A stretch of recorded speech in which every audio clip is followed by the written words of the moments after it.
Hello guys, welcome to another video from Comtheory channel. In this video, we're gonna solve a new question from CLRS textbook, and actually this question that we are gonna solve today is about the linear search. That is the basic and first search that you will learn in computer science world, and with this search you will actually step into the biggest or maybe one of the beautifulest word actually that we call it algorithm. And yes, with this question that I want to solve for you, that maybe somehow you're gonna solve your first question in algorithm with some new code that we call it linear search. So let's solve it together.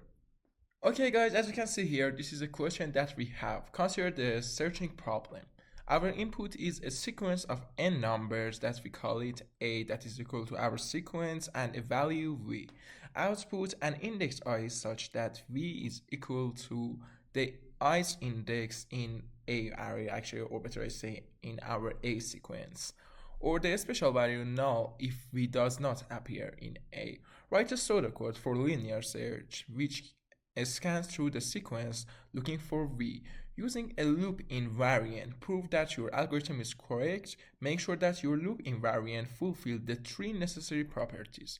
So first, let me implement this question here for you. We want to implement linear search problems. So actually I use from the Python, and this question actually say that we must use from pseudocode, but actually pseudocode is some sort of code that is really easy to read it and somehow recognize it if you want to learn something. But if you want to implement it, you have to use from a specific language in coding. For example, here I want to use from Python. So let me start with Python.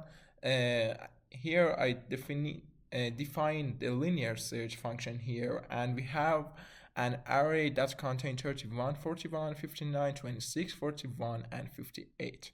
And for example, we want to looking for 26 in our array. So here, actually we need two inputs here. The first one is our sequence, or better I say here, our array, and after that we want to looking for specific values, and this value is here actually 26, or better I say we have some input or value like this. And yes, here first we need the length of our actually array here. So we define n that is equal to length of our array here, so it will become like this. Yes, and after that we use from a loop here for I in range actually n, and we have to define two conditions here. If our index, actually better I say the ith index in our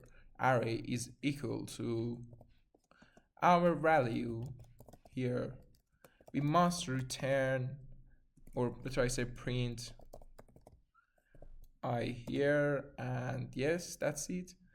But or we can actually return it because we want to end our function here, return I, and else if we didn't find it, so we have to define the else for actually our for loop here. So it will become like this. If we didn't actually keep the condition of our loop here, we have to define an else condition that's told us that we must return null, or here in Python that we call it none. So yes, it will become like this, and if we use from print here, yes, like this, and we must define a value. Actually here we are looking for 26, so let's test it here. Yes, actually this code worked very well. We know that the 26 is in the third index of our array. This is index 0, 1, 2, and 3, and our output is equal to 3. Or let me test another actually value here, like actually I don't know, 58 in our array, and as you can see it worked again. This is our zero index, 1, 2, 3, 4, and 5. Yes, it's worked very well. But if we're looking for something that is not in our array, for example, we are looking for 1. So if we taste our actually code here, it is working very well here. We can see none in our output. That is the else condition for our actually function here, or better I say our loop here. So that was the first part of our problem. We implement linear search here. And if I want to talk about the time complexity of this code here, it is from order of here on, that we will talk about this later in our CLRS textbook. We have a session, or better say chapter in CLRS textbook, that will completely explain about time complexity and all big O notation that we use here, and other notation that we will learn them later.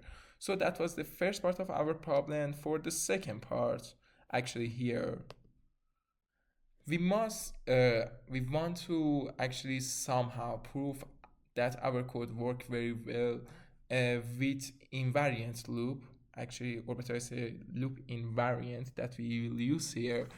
And this invariant must keep three properties. The first one is initialization, the second one is maintenance, and the final one is termination. Initialization, it means that it is true prior to the first iteration of the loop. And maintenance means that if it is true before an iteration of the loop, it remains true before the next iteration. And finally, we have termination. When the loop terminates, the invariant gives us a useful property that helps show that the algorithm is correct. When the first two properties hold, the loop invariant is true prior to every iteration of the loop. Of course, we are free to use established fact other than the loop invariant. It serves to prove that the loop invariant remains true before each iteration. Note that similarity to mathematical induction, where to prove that property hold you prove a base case and inductive step.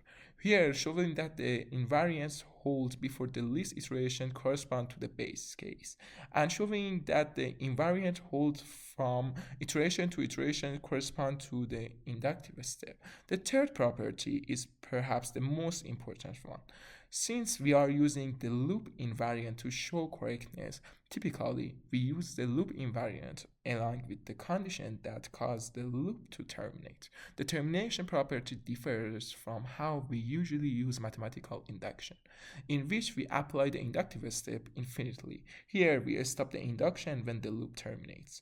Let us see how these properties hold for insertion sort. That is other question that we'll talk about it later, but this is the base property of actually invariant loop that I will show you that is correct for our code here. So here we have this actually loop here. This is our loop, and we want to use from invariant loop and its property to show that our code works very well. We will start from actually this I variable here. In our first step, that was initialization, we will define our variable in our for loop, that is I, and somehow we will start from the first step of loop invariant that we call it initialization. That will start with this variable here, the variable of our loop. In the first step, we must put our variable equal to the first number in our range function here.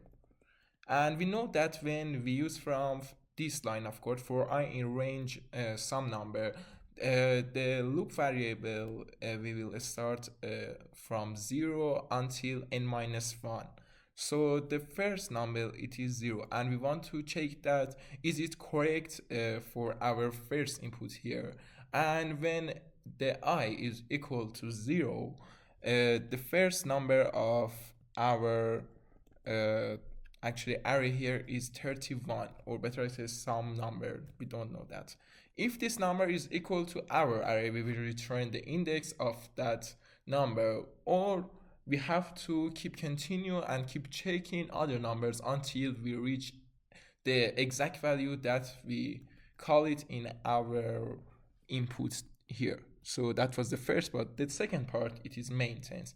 We will keep uh, to do our work again and again and check this array here until that we find our value here, or we will reach the end of our array and we must actually continue and return the non-value here. This is our else condition. And yes, as you can see, this is again true. We keep this property here because, for example, here we call one that is not in our array. So first, based on initialization, I start from the 0 index here, and based on this array, this is not equal to our value that is 1. So we must keep checking the array here. After that, we must check 41, 59, 26, 41, and 58 until we reach end of our array. And after this step here, we must actually somehow use from the else condition here that we must return the non-value here for the output of our function here. So it will remain true. And the final step, as you see in the invariant loop, that after initialization and maintenance, that was termination. That show us that our algorithm is true. The termination is that after we actually finish this loop here, we must terminate our algorithm and return the true value here. So based on this loop here, in the final step in termination, if we return the index of our value, we terminate our loop and everything ends here. So this is true. But if we check every possible value in our array and we don't find the exact value that we are looking for in our array, we must keep and actually somehow use from this else condition here. We must return none, and after that it will terminate our loop here, and this is again true. So actually based on this code here, we keep all of our three property of invariant loop in our code, and somehow we show that this code is correct. And yes, that was the solution for this new exercise in CLR's textbook. We implement the linear search here and use from invariant loop and three property initialization, maintenance, and termination to show that this code is correct. I hope you guys enjoyed this video and learned something useful about the linear search, the first search that you will learn in the computer science world, and it is better I say not very useful because, as I say, the time complexity of this code is big annotation of n, and this is not very good, but also it is not bad.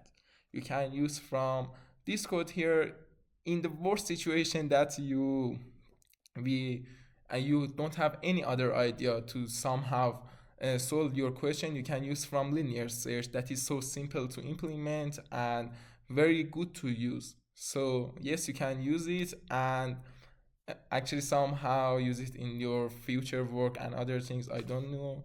I hope guys enjoy it. If you like this video, you can like it and subscribe to my channel. If you have any comments, you can leave them in the comments part. I will read all of your comments. This is a big motive for me.